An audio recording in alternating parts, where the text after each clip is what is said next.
on finding inspiration in a pandemic, led by Lori Weitzner, who I'm going to let her take over and introduce today's esteemed panelists. Thank you so much for joining, and happy almost weekend. Bye. Oh. Hi, everybody.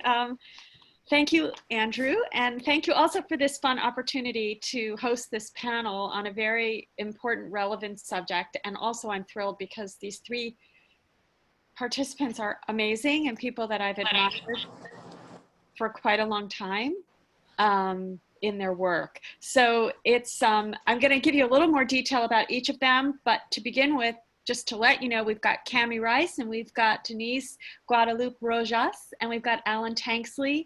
And what I asked each of us to do, including me, is to just, to begin, do a, I have an echo. I hope I'm sounding okay. Alex is behind the scenes, so if anything is going weird or sounding weird, Alex, just let us know. But anyway, a 5 to 7 minute of what is inspirational to us. And I asked everyone to just do whatever they wanted. They could think totally outside the box or they could think totally in the box. They could put together a video, they could sing, they could do whatever they wanted. I have no idea what everyone's gonna do, but I'm gonna start the ball with mine, which is probably not so brilliantly, so I'm gonna share my screen out of the box. But just to give you enough of a sense of where I find my inspiration pre-COVID and post-COVID, some things have changed and some things haven't changed at all. So this is just a quickie of my studio, which is my sanctuary here in New York City in Chelsea, New York. I just found out by doing this panel that Alan Tanksley and I are in the same building, which is pretty cool.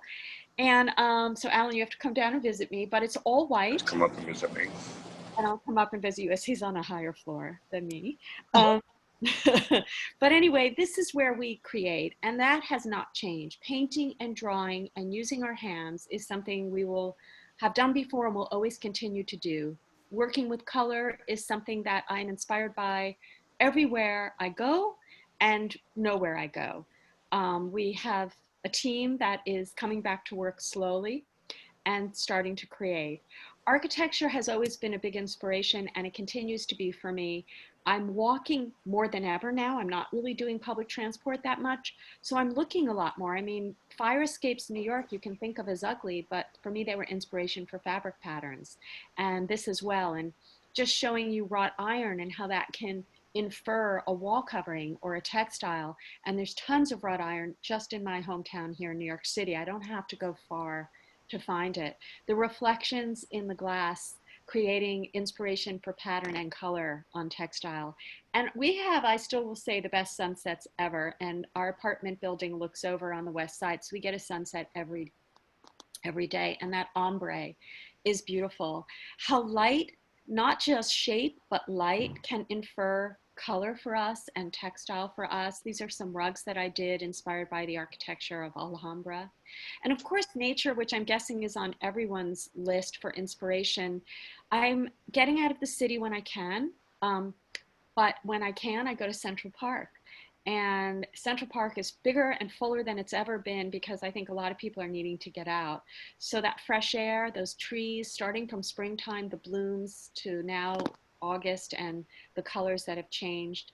Water is also a big inspiration for me. And so even just the ripples in there's a pond where people are, a little pond, and also the reservoir in Central Park. And just as the wind blows, that will become and continue to be inspiration. So we'll take leaves, we'll take nature, we'll cut them, we'll paste them, we'll, do decoupage, and that will become a design that we then create a rug pattern out of, as an example here. We'll do cyanotype photography in the studio. So a lot of our inspiration can come from things now that we see in books or from my old travels and pictures, but I still will have the studio space where I can recreate them and then make something out of them. Artifacts, I miss the museums a lot. I just heard that the Met is opening again next week. I go there a lot and sketch from the old armor and artifacts, and then those can become patterns And ceramics has always been a big one for me. So nowadays, I guess the Instagrams and just looking the internet is sort of trying to take the place of travel. It never will completely, but at least we have that. Whereas I was thinking about if this pandemic had happened before we had all of that, it was isolated, still feel and here's just some other inspirations from ceramics that I have, some that I collect, and things that we then make into other products that we do. So this is our trim line. Again, painting, the watercolor, and handwriting's on my list. I love handwriting. I'm fascinated by it, and everyone has their own. And what's really cool about that is each is unique, but they each also create really cool repeated patterns, something I use a lot for textile and for wall covering. And then the handmade, and this is where I have the biggest challenge right now because I can't travel. And I work with all these amazing artisans around the world, creating these handmade products, these beautiful handmade papers, plated magazines. This is in the Philippines with my artisans. And so for now, this is Mexico. It's a big part of my work. So this is the one area where I'm trying very hard how we can stay connected with them and keep our work going without being able to hug each other and touch each other and be in person seeing each other. And last but not least, color, color, color, color, color. I guess this is a little bit of a plug for my book, Ode to Color, but in this book, I write about 10 color worlds. And these color worlds keep me going and they keep me happy. And maybe later we'll talk about them a little bit in relation to the panelists if we have time. But if not, I will say that color is the one thing I know that I can use as a tool to help me through all kinds of moments. They can elevate your spirits, your mood, make you feel calmer, give you energy, make you feel more rooted in nature, all things we need more than ever now. And what's really interesting is that I've created a color test called Ode to Color that I've had a lot of people take, over 12,000 people. And at the end, you get a result of what color world or worlds might be most appropriate for you to have in your interiors. And what's happening is now people who have taken it twice are getting a different result than pre-COVID. And I think it's because people need different things now than they did before. And so I am going to stop share now. That's my little 5 to 7 minute spiel. And I'm going to introduce Kammi in a little bit of a more substantial way. And it was so cool when I read her resume because, well, she's the founder and president of Kammi Reiss Designs, and it's an interior design firm that I've known about for a very long time, specializing in residential and commercial commissions, also doing products and furnishings. But what's so cool is that your career started when you became the photo editor. Well, it started at Elle Decor, and you eventually became the photo editor of Elle Decor, which was amazing because every single photo from Elle Decor is amazing. I know you worked on lots of covers, you styled many of the shoots. And then after that, you launched an eponymous handbag line called the Pegasus Apparel Group, which is so fascinating. You went from interior photo editor for a magazine to a handbag group. And then after 10 years doing that, very successfully, you've gone back to the world of interiors and now have this really successful interior design business. So we have lots of questions, but I'd love you to start with your 5 to 7 minute or however long it is of where you're finding your inspiration. Okay.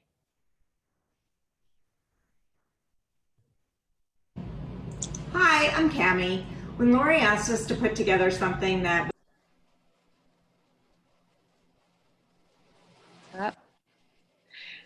Hang on, a little technical. Just a moment here, sorry. That's okay. We're so used to these with Zoom.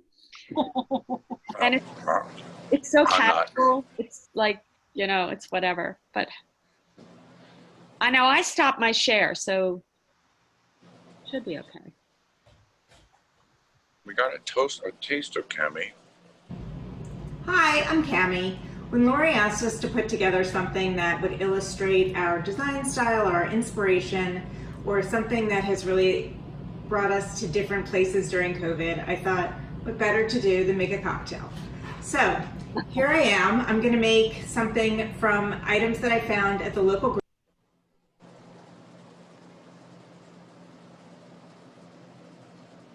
Oh, I think we lost sound.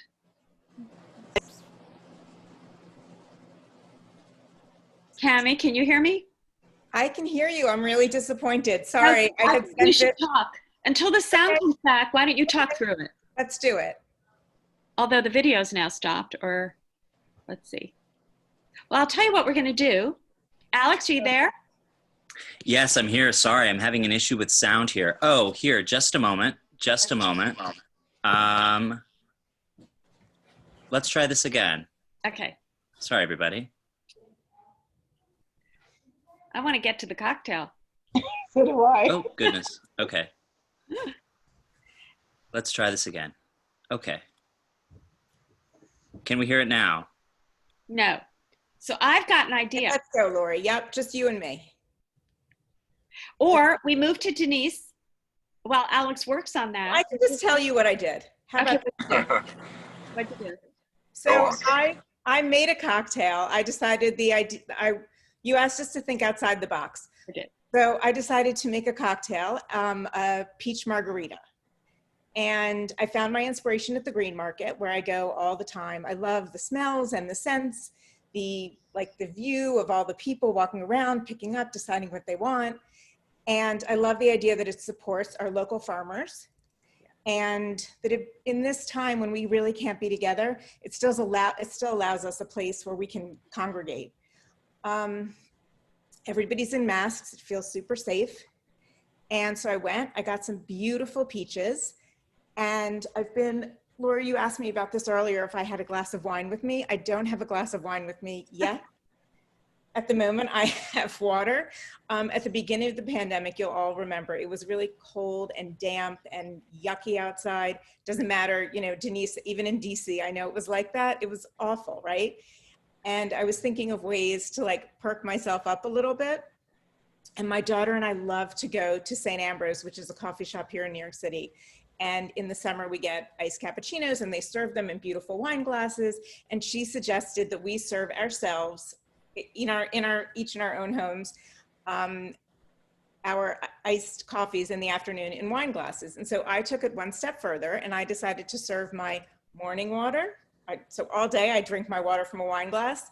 In the afternoon I have an iced coffee. In the evening I have a cocktail or some wine, and then I rinse it out and I go fill it with water and it comes with me to my bedside. So it's really been a way to sort of elevate the regular. So in the same way that I went to this Green Market to get the peaches, I like to look for things that are native to the environment in which I'm designing homes. So I've done homes in the East End, I've done homes in Colorado, a lot in New York City, and I like the space to reflect the place. And so I find that by working with local artisans in the same way that shopping at the Green Market from local farmers, it really infuses the space with a sense of place. And that is really important to me. It's also important to bring in other elements. So in addition to grinding the peaches, I added some lime. So I had some sweetness balanced with some tart, and the idea of mixing texture and flavor in food and drink, but also in interiors, right? So here you can see in this picture, I have a jute rug that's very natural, but then it's been painted with a silver paint to give it another layer of dimension and interest. So here you can also see in this image, a combination of different styles of art, things that are reflective, things that are matte in color. The idea of always mixing different elements, different textures, I think is really important to add to make a place feel like it's lived in and like it has as much dimension as the people who live in it.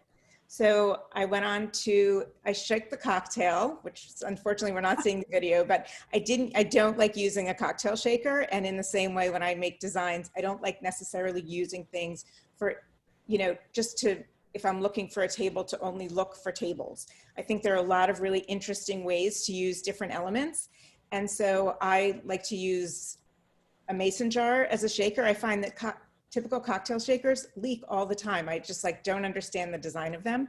And so I poured everything into my mason jar and shook it up. And I garnished my cocktail with some fresh basil, also from the green market, and it brought in color, which even in a place like this where a client really was resistant to color, just bringing in the copper lights and making sure that the flowers, you know, had a splash of red in them, which is a color that she loves. It's always important to have like a little color in order to, even if you love black and white and cooler things like that, the color actually creates an opportunity to balance that. And then you understand that the black and white is black and white by intention, not by default. So these are, I've made myself lots of cocktails through COVID. I'm sure everybody else has too. But instead of, and in the same way, I like to have things feel special all the time, and in my cocktails and in my interiors. So cheers. Beautiful, Kammi. Cheers. I wish I had, if I had known, I would have had a cocktail made already. You know what's really interesting, because I'm not an interior designer. I design things that you then use as, so I feel like all of a sudden it's a new way to look at it, but it's like a recipe. You're putting together a little of this, a little of that, getting the balance right, the chemistry right. And I never really thought about it that way, but that it's a very interesting way to think about it. Right, so I don't bake because I don't like the rigidity, because you really can't be a successful baker unless you're very exact with the really exacting with the ingredients. And I love to cook, and I find that cooking, as you said, it's a real metaphor for design, because you can combine different ingredients based on what you have, based on what's available to you, based on the seasons. And to be able to do that, you can also, you know, some ingredients are less expensive, or you can opt for less expensive ingredients. And it doesn't mean that your result isn't going to be fabulous. Interesting. Very interesting. Okay, we may circle back on that later. Okay. So Denise, you ready? Yeah. I just want to talk a little bit about Denise, and you began your career in '91, and you hold a degree in architecture, yes? In design. In interior design, sorry, from Bowder College. Uh-huh. And you reside in Washington area, but your work is all over the place. I know that just from going on your website and looking, including the Caribbean. And I loved your motto, which is maintain authenticity and style and texture. Atmosphere is everything. And I agree to that even more now than ever, but yes, yes, yes. And you're have a real diversity of projects, and it looks like that you do both residential and commercial work, which is really cool. So I'd love to get where you're finding your inspiration during COVID. Sure. And I should say cheers to Kammi. I always have a goblet of water. I love it. Alan, you better get a drink. Can't wait to see you after 5, Denise. No, I'm okay. And it's kind of neat that as we were conversing prior to us getting on, that I found out that Kammi is from our area. We've kind of swapped lives, for lack of a better word. But I find my inspiration several different places. It all depends on my clients and their lifestyle and what they're looking for, and what they're feeling. I like to purge that information out of my clients' heads, because I feel that it's really important that the work that I do reflect them and their lifestyle.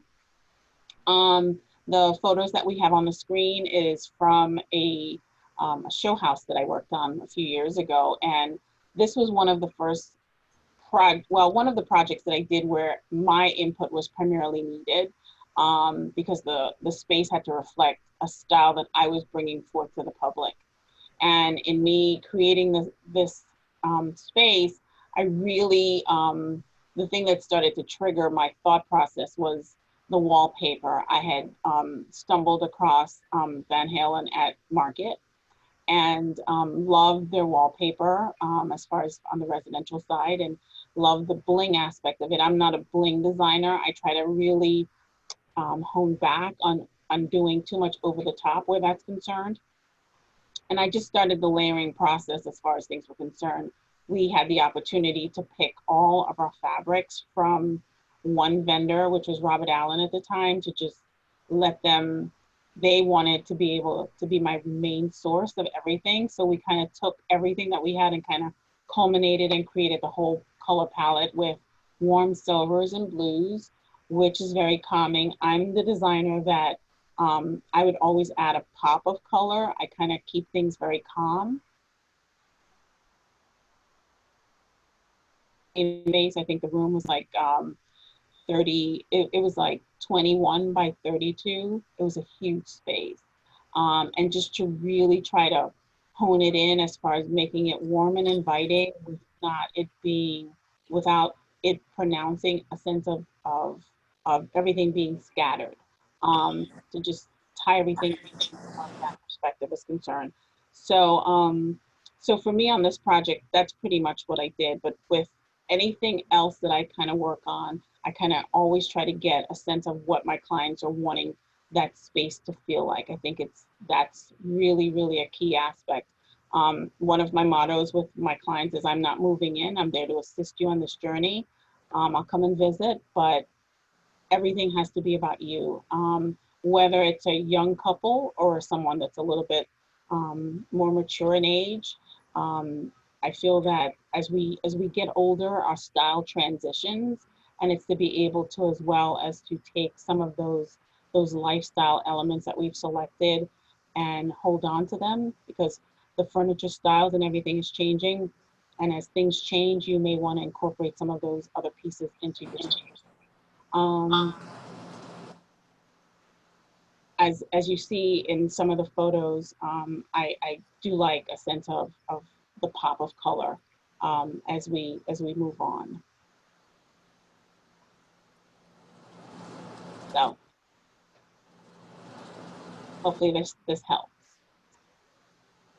Beautiful. Thank you. Beautiful. Very sophisticated, actually.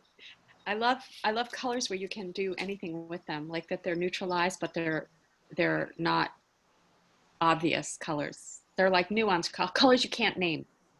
Correct. That's what that looks like there. Thank you. And where they change as well, depending on the lighting. The light, exactly. Beautiful. Thank you. Thank you very much, Denise. And now, last but definitely not least, Alan. So Alan Tanksley, I just want to say that I have been a big admirer for many, many years of your work, and I never even knew who you were. I didn't know you, I'd never met you. And then there was, I don't even know if you remember this, but there was one show, Decorex, and we were staying at the same hotel in London, number 16, and we just started chatting, and then and I thought, oh, this is such a nice gentleman, and then at the end found out who you were. But That's no gentleman. That's Alan Tanksley. That's Alan Tanksley, exactly. So, Alan, one of the leading designers in residential and detail interior space planning. You do interiors, but you also do custom furniture and fixture design. I know you're an expert colorist, and what's fascinating is you've worked and collaborated with such luminary architects as Maya Lin, one of my all-time idols, James Dayton, Robert Orr, and Harry Elson, which is quite unbelievable. And I'd love to hear more later about how you've worked with them on a wide range of architectural renovations. And in addition to that, you work with developers such as Greenwich, Connecticut, I don't know if I'm saying this right, Base National Resources, and New York City-based Alchemy. It's so fascinating that you can chameleon between working with these, I'm guessing, big ego architects firms and then these huge, developers. So here is your moment to show us and share with us how you've been inspired during COVID. Thank you. Well, hello, everybody. And I'm not accustomed to Zoom enough that all of the, I don't know what's playing behind me or over me or what have you. But I think it's just a scrolling thing. I have to thank my wonderful Andrew Joseph team and so on. First, I want to say that I want to just copy Lori's introduction.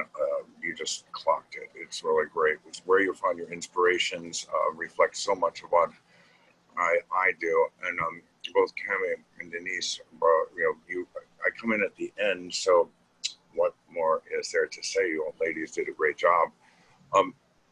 So I'll start with this. So the point here is, what do we do during this pandemic? And, as inspiration goes, it doesn't really feel that my process of inspiration is changed. It's just like anything else. We have to absorb our environment, respond to our environment.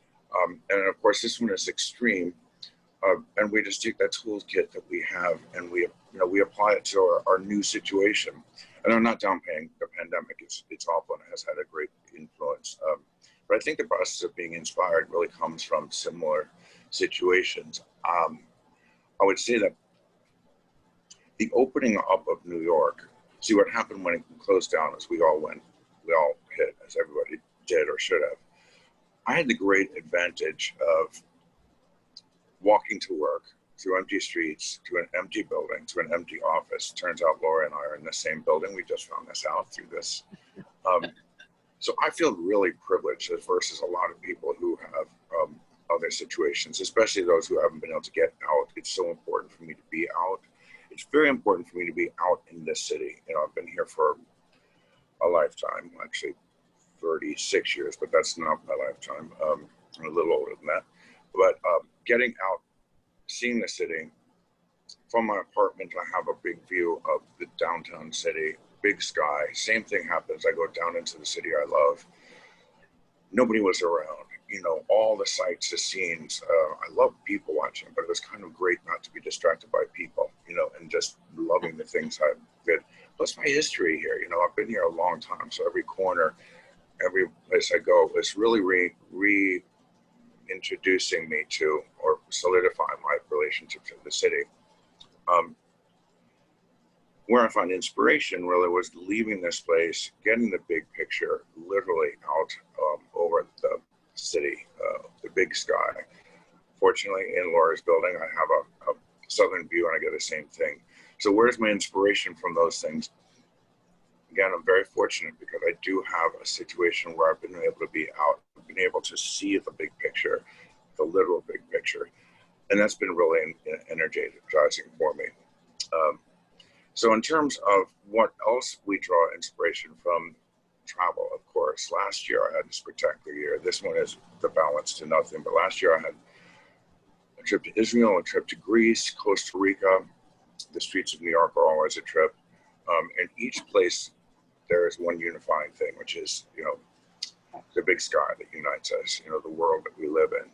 And do I actually come back with a very specific thing? Well, there might be an orange I saw. I was in India, by the way. I forgot that. So, I'm inspired by these things. You pick them up. I think I do it a little more subconsciously than those people who take notes and do sketches and so on.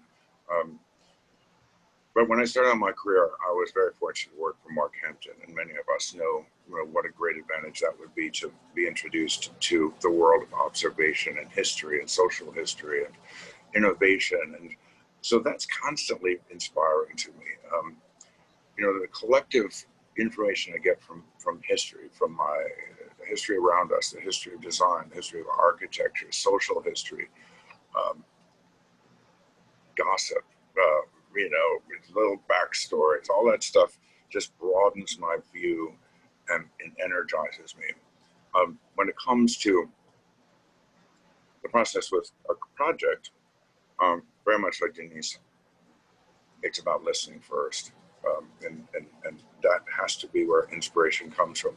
I rarely walk in with both guns drawn and say, my way or the highway. Probably would have been a great business decision had I done that and repeated things, but I'm very much a collaborator. And so every decision I noodle through far too much time to do that. But it's fun. It's rewarding in its own way. So when I walk in, I take into account, what is the architecture of the space? What is the environment? Where are we physically? What does this place look like? Does it have any integrity in terms of architecture? Let's say classic, modern, or what have you. And then, of course, I turn to the people I'm talking with, whether it's a single or a couple or a family. Listen. What is it about it? When you start combining these elements, where am I? What's the architecture? Who are these people? How do they live? What would I do as a professional? Not necessarily what would I do to change them, but what would I do to to enhance the situation.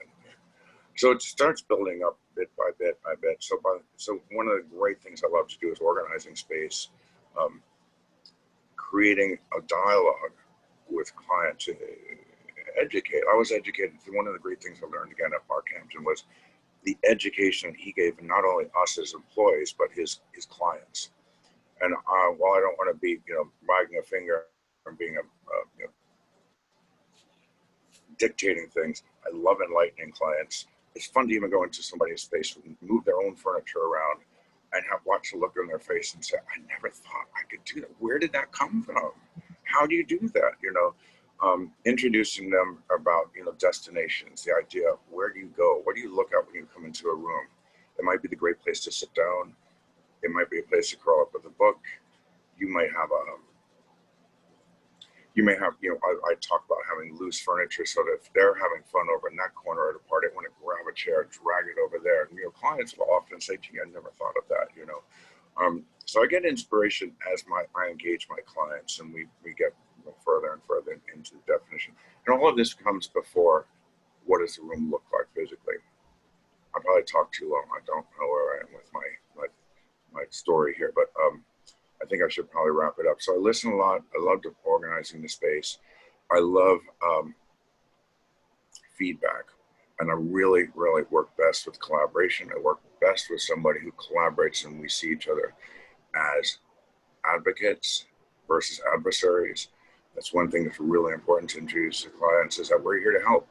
We are not, we're on your side, and dissolve that friction that can involve, can take place. And then once we get a role, then I love exchanging ideas, especially with someone who has opinions, can respond to things, not in competition with me, but brings things to the table. So it's really crazy. It's not any one process I have. Mm-hmm. It's very individual. Again, I'm a collaborator. I'm not noodling down on the project. I don't look at Shelter magazine very much, but when I catch something, it sticks with me. There's a beautiful olive green upholstered room that I just saw that I have up on my screensaver. That is, I've got to create that room kind of thing. So it comes and goes, and it's really oriented about where I am at the moment and who I'm working with. Thank you. Thank you. Well, thank you. So thank you all. And I feel like I could spend so much time just talking to you about your designs and your inspirations. But what I want to do now is really focus on COVID, like how things may or may not have changed for you, what's different and things. So I have some questions that I'd like to throw out to you. And maybe we'll start with you, Kammi. And this actually wasn't the ones that I put on the list. So, but I don't think I'm throwing anything out. But from a design perspective, do you feel or not that your interiors need to change? Is there something else that's required now because of COVID, or that people are longing for now or needing now that wasn't before COVID? Okay, so I came into COVID from a sort of unusual perspective for somebody my age. My husband is disabled and hasn't been able to work he has multiple sclerosis, and he hasn't been able to work for about 10 years. So when we were designing our home, the home that we live in now, which was our downsizing from having raised our kids, I needed us to build spaces where we could each get our own space, and then also where we could be together. I wanted spaces where we could entertain people at home, because it's easier for him to, be in a smaller group. And we still love to see our friends, but going to a restaurant, that was complicated for us. So there were a lot of things that I did to make the space work for us that I would try to encourage my clients to do that, thinking, because I do work with a lot of people, as you were talking about, Denise, in different stages in life, and to point out to kids, for instance, I built a home in Colorado that was all open, and they were planning, it was built in order to have, it was owned by one family, but they imagined they would always have a second family staying with them. And it took me a lot of convincing to get them to understand that we should have an isolated space for the kids, where the kids could hang out separate from where the grownups were hanging out, and that to have this enormous open floor plan was just not going to, it was, you know, the idea of this lofty space is beautiful, but it just wasn't going to work in reality all the time. And in a very recent project, I convinced and I don't want to say convinced because like you, Alan, I really like to collaborate. And so it was more of a conversation with a family that had older kids, 2 of 3 were going to be in college, but the kids were still coming home. And it's not just that the kids want to be away from the grown-ups. The grown-ups sometimes want to be away from the kids. So they bought a very big new build loft apartment. And I kept encouraging them, like, I know you want a sitting area with a television, but can we just make that area separate? And the way that we sort of got around it was we put pocket doors so it could open and be like fully part of the general area. But then if need be, the pocket doors, the double-sized pocket doors would close and it would make it a discrete area. And as of COVID, that became the husband's work area. And all of these little nuanced adaptations of a space to make it flexible, something that I've had my eye on for a very long time because of my personal circumstances. Yeah. I've been able to give that to my clients, and I can't tell you how many people have come back to me and said, like, oh my gosh, thank God. Thank goodness. Mm-hmm. Like it's really good that we don't have to look at the dishes in the sink when we're having dinner, because like I'm just not in the mood to do them immediately. Interesting. That's so interesting. So separation of space more because more people are home, whether it's working remotely or someone, God forbid, gets sick. There's a place you can put them that's not mixing with everyone else as well. Right. And the idea that, so if you're stuck in a home, or if like now I know we're open, but we're still in our homes more than we ever were. So the idea that you can move around, right? Like we can't travel.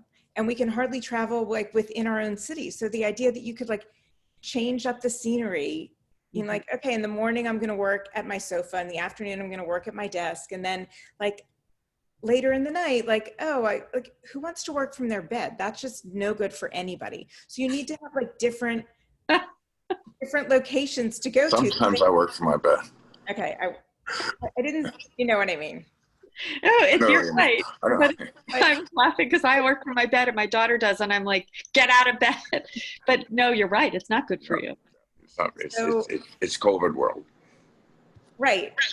But just the idea that you would have discrete spaces where you could sort of change up your mood. If you're working in one space and you're feeling like really like not inspired, like, okay, mix it up a little. Yep. And we have to just mix it up within our confines. Yep. No, that's such a great point. Very good point. Denise, what about you? Any additional thoughts on other things that maybe have changed since COVID? Well, I think in our area, what has really happened since COVID is, I mean, because we're a lot more spread out versus the New York City lifestyle, we found that more people are doing things because they've been locked at home for so long. And they've seen where it's always interesting for me as a designer living here versus New York, and I've had the New York life as far as things are concerned previously, so I can kind of understand how things work there versus here. I think what has happened over the years is we lose, as a designer, we lose our clients' interest after it starts to get warmer because everybody's outside. And with COVID, even though people are back out and things are somewhat normal, I realized last week, the traffic going from one place to another, which would normally take me about half an hour, even though it's 15 minutes from my home, took me 15 minutes to get to when it's normally rush hour. So people are still at home here, working from home. And people are seeing things in their home that they need to take care of and prepare for in case we have, you know, an additional continuance with being secluded in their homes. So do you think people are spending more maybe on if people have backyards out of their outdoor spaces? Yeah, people are doing more things outside within their homes, and they're doing things within their homes to kind of upgrade things that they wanted to touch many years ago that they did not even take time to, because the outside activities have overrode what's going on with their inside. You know what? Are spending more time inside. For my clients out on the East End in Long Island and in Connecticut, I have had I've been doing a lot of work on their outside spaces in order to equip their outside spaces to be cold weather friendly. So lots of coverings, like, you know, not rooms, but like just pergolas. And I can't tell you how many outdoor heaters I've ordered. That's interesting. Very interesting. Alan, what about you? What about me? I think it's very what's taken place. I have one client. They have a house in Beekman Place, and actually, what was taking place was it was on the market. It's a gorgeous place. We did it about 15 years ago, and what happened to the market? There is none, especially for a townhouse in New York. It's a unique way to live. So they moved out before this. And the place was set for being sold. Well, it didn't sell. So they're now back in it. And the combination of their being back in it and the market being what it is, we're now doing what a lot of people are doing. And that's what Denise said earlier too, is there's a lot of, we're now freshening it up, if you will. But once you start doing something, and this is a real key thing, once you change the carpet that runs throughout the second and third floor, you got to kind of step it up everywhere else. As we all know, it makes anything that looks kind of fine would be questionable. So we're going through with a fine tooth comb, and that's a great thing, because otherwise, I'm sorry they couldn't sell it. Obviously, that would be a wonderful thing and a new project, hopefully. But it's been really interesting to see them hunker down. They have grandchildren, newly grandchildren, and so it's all about accommodating the new life in an environment that they've been accustomed to before. They also have a beautiful outdoor space, and though I haven't done anything with it, he took on a DIY project, and I just celebrate him because we've kind of become family, and he's created this rocking thing for his wife, and she's just thrilled with it. So I'm finding that with some of my clients, we have this collective approach to the kind of weird, this is what we're doing, let's do this together. And that's always what it should be. Right now, there's a sense of community, even if you're not close to them, when we're not family, there's a sense like, what can we do right now? And especially the clients that I have, when we have a dialogue right now, it's really wonderful to see what their important things are in his house and home and family. Family. I'd like to say that I think we need you guys more than ever now, because people are spending more time at home. DIY just doesn't quite do it. We need the experts to come in. Like you said, you go in there, Alan, and you move 2 things or 3 things around, and it's like, oh my God, it's innate in you, but it's not in general. So You're I'd right. love to see you guys make yourself somehow, that's another conversation, more accessible to more people, so you can help. We're accessible. People. Just call. Here's my number. It's flashing behind me. You get a free cup of coffee with each consultation. It's accessible. Starts with, you can't spell accessible without ALAN. No, you can't. Anyway. Okay, now I want to have a little fun, and I want to keep this positive. So I'm going to ask each of you, I know this might be hard, but to name one, I'm going to ask you 2 questions. One is to name one really, really huge silver lining of COVID for you. And, what's been, everybody talks about these silver linings, and I know we can all dig deep and find positives, but, what's that one thing that's really shifted for you in a positive way because of this unfortunate COVID? And I'll tell you the other question now so you can start thinking about it, which is your one really important inspiration for you that's non-visual. So, who wants to start? I'll start. Okay. So the silver lining is professionally, my silver lining is that I tend to move really fast, and like my pace is crazy, and I'm never stopping, and I don't take a breath. And this forced me to take a breath and to remember that, like, okay, like, this isn't urgent, and I can get this done by the end of the day, and I don't have to do so in a way that is frenetic. Mm-hmm. And so while I tried not to be that way when I'm around other people, that's how I treat myself, is like in a move fast, go faster kind of way. And it's really pointed out to me, like, I've gotten a lot done. I've been really productive, and I didn't have to be on that hamster wheel in order to do so. And so that's really, and I found myself a few weeks ago, I had one day of like things around the city. And of course I had to walk to all of them, which took a long time. But I thought like, oh, I got home at the end of the day and I actually got it all done. And that sounds so that felt really, really nice, and something that I'm sure will be a challenge to bring forward with me, but I'm going to work really hard at it. And then hold on, don't answer everyone yet. I'll come back to you for the other. Great.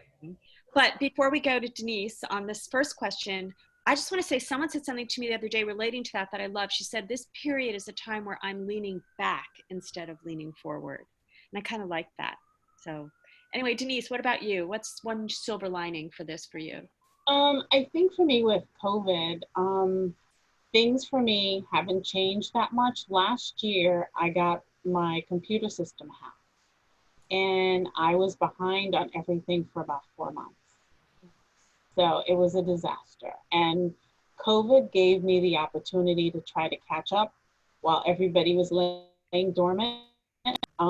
It gave me the opportunity to try to catch up on some of what I fell behind on. And it also has opened the door for people who are now reevaluating what's important and trying to get their homes in alignment to move forward to do stuff. So we've gotten a little busier based on the COVID element of things, but as far as, you know, there's lots of silver linings for me where COVID is concerned, because I look at everything as far as the blessing within it. It's almost like just there's nothing wrong with what we've gone through. It's to learn the lesson as we move forward on how to function in a better format. Got it. Very nice. And Alan? It's interesting because when you asked the question, I thought, I kind of went blank. What are the silver linings? What's the silver lining? What can I make up to sound good? As we're speaking, you know what I'm saying. But really good points are brought up. One of the things, but so quickly because more than one comes up. Time slowing down has been really interesting, and time, if you will, to forgive oneself for not doing everything, or not doing everything, or feeling feelings, you know, that might keep me in bed longer than I maybe did before, you know, and saying, you know, there is a reason for this. There's a collective reason. This is huge. And I want to bring up another thing, which is not COVID, but coincidentally, being in New York City, the Black Lives Matter marches, energy has been sensational. And while this is always important, of course, the fact that people have been locked down and people have had the time and have made the time, made this priority, has been an amazing energy in New York City. It's really, I felt, you know, collective, and I certainly do hope that it keeps this momentum. And another thing is Zoom.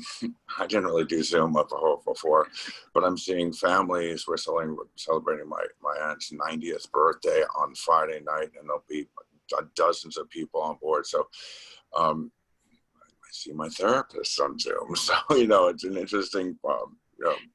Thank you, Zoom. Thank you to Zoom. Yeah, thank you, Zoom. To Zoom. Personal and up close and personal with AT. So that's lovely. So we're getting close to the end, and I don't want to ever keep people longer than the hour, because I think people just have other things to do. But let's go back now, and just maybe we could end with what's that one thing that you really get inspiration from that's not visual, because I think we're all such visual people and so focused on what we see all the time that it would be interesting to hear something that's not visual that we could leave with our audience. And then Alex, if there are any really questions that you feel we should, or the panel should answer before we say goodbye, then please let us know. But Kammi, why don't you give us that and start with the non-visual inspiration? I get a lot of inspiration from texture. I love the way things feel. I love the idea that like this is super soft, and this is a little nubby, and this is hard, and this is like all these different textures. so that I remember taking my shoes off once, when, you know, with the client when she was trying to decide on a rug, and I was like, take your shoes off. She took her shoes off and she put her feet in the rug, and she's like, oh my God, my feet are going to be so happy when I have to get up in the middle of the night. And I thought, like, that's the idea, to be able to experience not just the way something looks, but the way it feels. Got it. Great. And Denise, what about you? I'm trying to really think of what I can, what I feel as far as that's concerned. I mean, I think more so is, you know, taking a minute to just think about things and just really process things. I'm an overthinker as it is. So it's kind of really sitting still for a moment and just really taking in the day. My lifestyle has changed a little bit since COVID, as far as I take care of my mom, and that's given me a little bit more time to spend with her versus me go with the work. Right. So that's, you know, from What's one. quiet, moments of quiet. It is. Got it. Mine is music, actually. So it's the opposite. I love to blast music of certain genres. And Alan, what about you? I want to know what genres. Name one real quick. Well, I love traditional jazz. Okay. Yeah, I thought you were going to say the Go-Go's. And you could have. That would be great. I could have. I'm going to circle back on something I say that I find really inspirational, and that is in those aha moments when it might be rearranging someone's furniture and them going, gee, how do you think of that? Or that time when you realize that you brought something to a client or a friend or oneself that, you know, the penny drops, you know, that's the click. That's where we start our relationship. And those really do inspire me, because of course that's going to lead me to, if I'm talking about a project, into more expansive thinking and more commitment to the project. So there certainly is inspiration. And Alex, I was just going to ask you what music you would blast, but I guess it's the Go-Go's. Stick with that. I just heard that they did a documentary on it. I happened to listen to it yesterday. I'm all over the place. I like Etta James, and I like yeah. Let's do this off camera. We're in the same building. We're going to do that. We're going to do that. I wish we could all meet in person. I'm very grateful to all of you. It's been such I mean, I could talk for hours and ask you a lot more, but I know that we're supposed to end it now, right? We're spent 45 minutes and I've gone over. I hope that was okay. Lori. Andrew's going to probably, I hope Andrew's okay with that we went over. So thank you all. I don't know if there's a way to put up contact info for all of you so that everybody knows how to follow you. If you have Instagram or Facebook or what have you, but I'm sure that there's a way, Andrew, I'm guessing that everyone's contact info can go out to everybody who's been on today. Anyone is welcome to email me at andrew@andrewjosephpr.com, and I'm happy to share any information, connect anyone with some of the panelists here. I'm here to be helpful. Thank you so much again. This was really wonderful, and I'm glad it went over because it was a great conversation. Thank you all. I'm going to have a cocktail now. Bye. Bye, everybody. Have a wonderful afternoon. You too.